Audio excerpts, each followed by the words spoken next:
Ready or Not stars Samara Weaving as a woman who's recently married, and as she learns, her in-laws have quite the strange initiation. They like to play games. You draw a card, and depending on what you draw, you learn what game you're going to play. If you draw the wrong card, though, the game is going to be a life or death scenario. And that's the card that she happens to draw. And to her surprise, her extremely rich in-laws start trying to kill her. I love the concept behind this. It reminds me of sort of a demented Clue, and Samara Weaving definitely rises to the task. She's easily my favorite aspect of this movie. I think she's an amazing talent. I've liked her in some things before. She was really good in The Babysitter. I can't wait to see what else she does. I thought she was really excellent in the movie.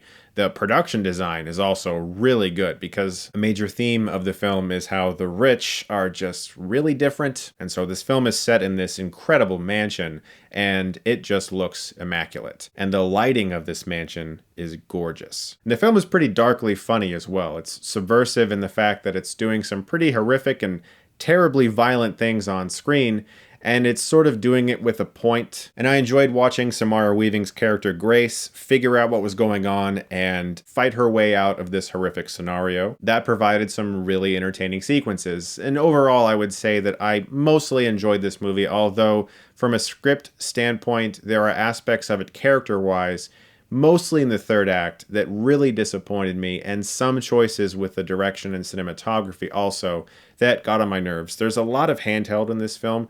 Not shaky, just handheld. And sometimes it can feel very lazy. Handheld is the quickest way to shoot a movie. You're not as concerned about locking things down, about dolly, about all of that.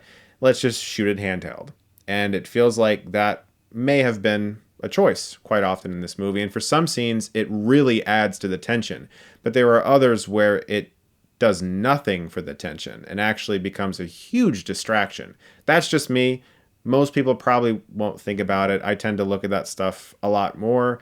And I thought the film could have used some smoother direction. But most of my issues with the script are unfortunately spoilers, and I won't ruin it for you because the film just came out. So I'll find very vague ways to say that characters say that they're feeling something, and they say that this is what they're going to do.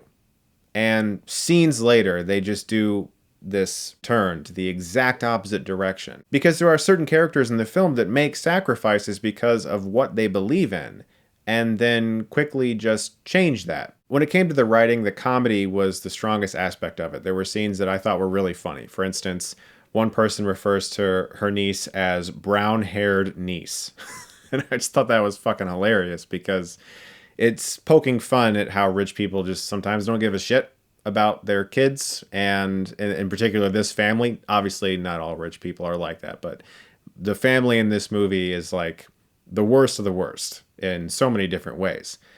But when it came to actual character development, there were very little attempts to do that.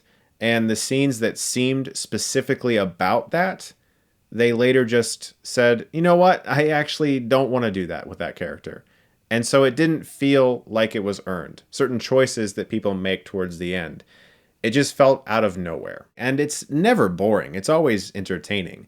Although you can see them struggling with ways to keep these characters here. There's always something that happens to keep them in this situation, because it's one of those movies where if something just goes slightly wrong, the movie just kind of ends, which I understand. That's really hard to do. I actually really understand how hard it is to write a story in a contained place, because I've definitely tried to do that before.